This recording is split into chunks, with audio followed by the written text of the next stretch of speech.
Morning students. बच्चों, आज मैं आप लोगों को दो कलाकार कहानी के भाग 3 जो कि पेज नंबर 66 और 67 पर है, भाग 3 पढ़ाऊँगी। ठीक है।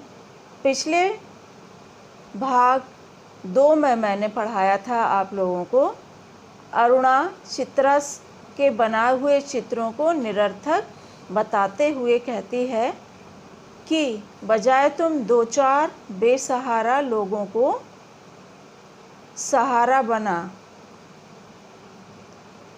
तेरे पास तो सामर्थ्य और साधन दोनों हैं। ये बात अरुणा चित्रा से कहती है। अब हम लोग भाग 3 में देखेंगे कि चित्रा अरुणा से क्या बोलती है। चित्रा अरुणा से कहती है, वह काम तो तेरे लिए छोड़ दिया। ठीक है। चित्रा अरुणा से कहती है कि लोगों का सहारा बनाना, बेसहारा लोगों को, असहाय लोगों की सहायता करना, तो ये काम तेरे पर छोड़ दिया। मैं चली जाऊंगी तो जल्दी से सारी दुनिया का कल्याण करने के लिए झंडा लेकर निकल पड़ना। कल्याण करना मतलब उनकी भलाई करने के लिए निकल पड़ना। और चित्रा हंस पड़ी। ये बात चित्रा ने अरुणा से हंसकर बोला। 3 दिन से मूसलाधार वर्षा हो रही थी। मूसलाधार का अर्थ होता है लगातार तेज वर्षा। 3 दिन से लगातार तेज वर्षा हो रही थी। रोज़ अखबारों में बाढ़ की खबरें आती थीं। बाढ़ पीड़ितों की दशा बिगड़ती जा रही थी और वर्षा थी कि थमने का नाम नहीं ले रही थी। तो जब 3 दिन से लगातार बारिश हो रही थी और बाढ़ पीड़ित, जिसके कारण बाढ़ आ गई थी और उसके द्वारा लोग क्या हो रहे थे, परेशान हो गए थे और लोगों की हालत बिगड़ती जा रही थी, परेशान हो गए थे। और जो बारिश थी, बाढ़ थी, वो रुकने का नाम ही नहीं ले रही थी। अरुणा सारा दिन चंदा इकट्ठा करने में व्यस्त रहती थी। एक दिन आखिर चित्रा ने कह दिया, तेरे इम्तिहान सिर पर आ रहे हैं। इम्तिहान का अर्थ होता है बच्चों परीक्षा। तेरी परीक्षा सिर पर आ रही है। कुछ पढ़ती लिखती है नहीं, सारा दिन बस भटकती रहती है। माता पिता क्या सोचेंगे कि इतना पैसा बेकार ही पानी में बहाया। चित्रा अरुणा से इसलिए ये बात कहती है क्योंकि वो दिन रात क्या करती है, उन बाढ़ पीड़ितों को बचाने के लिए लोगों से चंदा इकट्ठा करती है, उनकी मदद करने के लिए। ठीक है। और पढ़ाई पर ध्यान नहीं देती है। इस कारण चित्रा ने अरुणा से ये बात कही कि तुम्हारे एग्ज़ाम, तुम्हारे परीक्षाएं पास आ रही हैं और तुम कुछ पढ़ती नहीं हो। तुम्हारे मम्मी पापा, तुम्हारे माता पिता क्या सोचेंगे। ठीक है। आज शाम को स्वयं सेवकों का एक दल जा रहा है। प्रिंसिपल से अनुमति ले ली है। मैं भी उनके साथ ही जा रही हूँ। चित्रा की बात को बिना सुने उसने कहा। अब अरुणा चित्रा से क्या बोलती है कि एक स्वयं सेवकों का दल, वॉलेंटियर्स का ग्रुप जा रहा है उनकी मदद करने, बाढ़ पीड़ितों की मदद करने के लिए जा रहा है और मैं भी उनके साथ जा रही हूँ। शाम को अरुणा चली गई। 15 दिन बाद वह लौटी तो उसकी हालत काफ़ी खस्ता हो रही थी। खस्ता का अर्थ होता है बच्चों खराब या बुरी हालत हो गई थी। सूरत ऐसी निकल आई थी मानो 6 महीने से बीमार हो। चित्रा उस समय गुरुदेव के पास गई हुई थी। अरुणा नहा धोकर खा पीकर लेटने लगी। तभी उसकी नज़र चित्रा के नए चित्रों की ओर गई। 3 चित्र बना रखे थे। तीनों बाढ़ के चित्र थे। जो दृश्य वह अपनी आँखों से देखकर आ रही थी, वैसे ही दृश्य यहाँ भी अंकित थे। उसका मन जैसे जाने कैसा कैसा हो गया। ठीक है। जब चित्रा 15 दिनों के बाद लौट कर आई तो वो बहुत ज़्यादा कमज़ोर हो गई थी, बहुत ज़्यादा काली पड़ गई थी, वो बिल्कुल पहचान में नहीं आ रही थी। और जब वो नहा धो करके अपने कमरे में आराम करने के लिए लेटी बच्चों, तो उसकी नज़र चित्रा की बनाई गई चित्रों पर पड़ी। और वो चित्र किसके थे? वो चित्रों का दृश्य था बाढ़ वाला, जो कि बाढ़ के चित्रों से परेशान व्यक्तियों को वो देख करके 15 दिन तक उनकी सेवा करके आकर के लौटी थी। वही चित्र वो चित्रा के दृश्यों में, चित्रा के जो चित्रकारी बनाई थी उन दृश्यों में भी देख रही थी। शाम को चित्रा लौटी तो अरुणा को देखकर बड़ी प्रसन्न हुई। क्यों चित्रा, तेरा जाने का तय हो गया? तो अरुणा चित्रा से बोलती, चित्रा तेरा जाने का तय हो गया, तो निश्चित हो गया? हाँ, अगले बुध को मैं घर जाऊंगी और बस 1 सप्ताह बाद हिंदुस्तान की सीमा के बाहर पहुंच जाऊंगी। उल्लास के स्वर में छलका पड़ रहा था। उल्लास मतलब खुशी। उसके जो बात कर रही थी, उसके जो स्वर निकल रहे थे, उसके स्वर में खुशी थी। किसके स्वर में? चित्रा के स्वर में खुशी थी, क्योंकि वो विदेश जाने वाली थी। सच कह रही है, तू चली जाएगी चित्रा।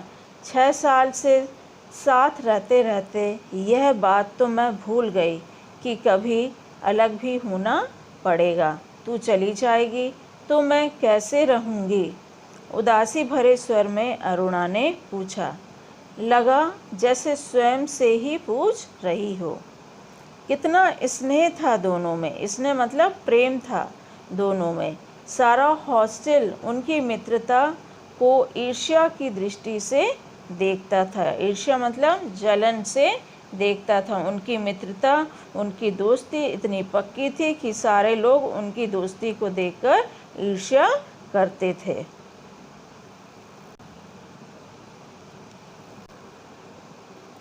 आज चित्रा को जाना था।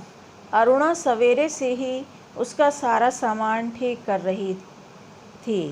एक एक करके चित्रा सबसे मिल आई। बस गुरुजी से मिलना रह गया था, सो उनका आशीर्वाद लेने चल पड़ी। 3 बज गए थे, पर वह लौटी नहीं। 5 बजे की गाड़ी से वह जाने वाली थी। अरुणा ने सोचा वह खुद जाकर देख आए कि आखिर बात क्या हो गई। तभी बड़बड़ाती सी चित्रा ने प्रवेश किया। बड़ी देर हो गई ना? अरे क्या करूं, बस कुछ ऐसा हो गया कि रुकना ही पड़ा। आखिर क्या हो गया ऐसा जो रुकना ही पड़ा? सुने तो। 2-3 कंठ एक साथ बोले। गर्ग स्टोर के सामने पेड़ के नीचे अक्सर एक भिखारिन बैठी रहा करती थी ना। लौटी तो देखा कि वह मरी पड़ी है और उसके दोनों बच्चे उसके सूखे शरीर से चिपककर बुरी तरह से रो रहे हैं। जाने क्या था उस सारे दृश्य में कि मैं अपने को रोक नहीं सकी। एक रफ सा स्केच बना ही डाला। रफ सा स्केच मतलब एक रफ सी उसकी चित्र बना ही डाला। बस इसी में देर हो गई। 4:30 बजे चित्रा हॉस्टल के फाटक पर आ गई, पर तब तक अरुणा का कहीं पता नहीं था। इसका मतलब था जब ये सारी कहानी चित्रा ने अरुणा को बताई कि वो एक जो भिखारिन बैठी रहती थी वो अब मर गई थी और उसके बच्चे उससे लिपट करके बुरी तरह रो रहे थे। तो इस बात को सुन करके अरुणा उस भिखारिन के पास चली गई थी। ठीक है, तो यहाँ पर जब फाटक पर चित्रा आई हॉस्टल से जाने के लिए, तब तक अरुणा का कहीं पता नहीं था। इसका मतलब वो भिखारिन के पास चली गई थी। बहुत सारी लड़कियां उसे छोड़ने स्टेशन तक भी गईं, पर चित्रा की आंखें बराबर अरुणा को ढूंढ रही थीं। 5 भी बज गए, रेल चल पड़ी, पर अरुणा ना आई सो ना आई। क्योंकि अरुणा कहाँ चली गई थी, वो भिखारिन जो मर चुकी थी उस भिखारिन के पास के बच्चों के पास चली गई थी। विदेश जाकर चित्रा तन मन से अपने काम में जुट गई। उसकी लगन ने उसकी कला को निखार दिया, क्योंकि बहुत लगन थी उसको, चित्रों से बहुत प्रेम था, इसलिए उसने पूरे मन से अपने काम को किया। विदेश में उसके चित्रों की धूम मच गई। भिखारिन और 2 अनाथ बच्चों के उस चित्र की प्रशंसा में तो अखबारों के कॉलम भर गए। शोहरत के ऊंचे कगार पर बैठे चित्रा जैसे अपना पिछला सब कुछ भूल गई। पहले वर्ष तो अरुणा से पत्र व्यवहार बड़े नियमित रूप से चला, फिर कम होते होते एकदम बंद हो गया। पिछले 1 साल से तो उसे यह भी मालूम नहीं कि वह कहाँ है। अनेक प्रतियोगिताओं में उसका अनाथ शीर्षक वाला चित्र प्रथम पुरस्कार पा चुका था। प्रतियोगिता मतलब होड़, और उस होड़ में अनाथ शीर्षक वाला, जो कि वो भिखारिन के बच्चे, जब भिखारिन मरी थी और वो भिखारिन से चिपट करके उसके 2 बच्चे से जो उसने स्केच बनाया था, उसका चित्र ने क्या किया था, प्रथम पुरस्कार पाया था। जाने क्या था उस चित्र में जो देखता चकित रह जाता। 3 साल बाद जब वह भारत लौटी तो बड़ा स्वागत हुआ उसका। अखबारों में उसकी कला पर, उसके जीवन पर अनेक लेख छपे। पिता अपनी इकलौती बिटिया की इस सफलता पर बहुत प्रसन्न थे।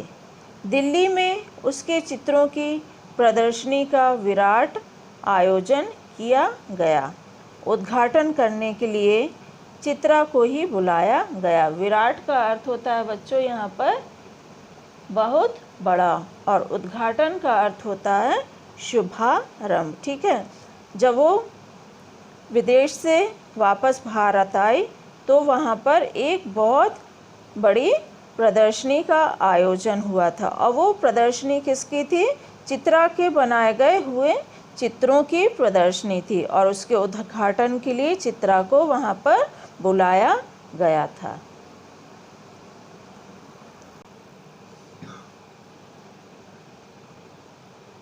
अध्याय 2 कलाकार भाग 3 पेज नंबर 66-67 के कठिन शब्दों के अर्थ। मूसलाधार, ये मूसलाधार है बच्चों, ठीक है, आ की मात्रा लगे। मूसलाधार का अर्थ होता है लगातार तेज वर्षा। इम्तिहान, इम्तिहान का अर्थ होता है परीक्षा। खस्ता का अर्थ है खराब या बुरी हालत में। उल्लास का अर्थ होता है खुशी। स्नेह का अर्थ है प्रेम। प्रतियोगिताओं का अर्थ है होड़। इकलौती, इकलौती का अर्थ होता है एकमात्र संतान। विराट, विराट का अर्थ होता है बहुत बड़ा। उद्घाटन, उद्घाटन का अर्थ है शुभारंभ। बच्चों, आज का गृह कार्य इस तरह से है, आप लोगों को ऊपर दिए गए सभी शब्दार्थों को लिखकर याद करना है। जो कॉपी आपने बनाई है उस कॉपी में इन शब्दों के अर्थों को लिखना है और याद करना है। ठीक है बच्चों, धन्यवाद।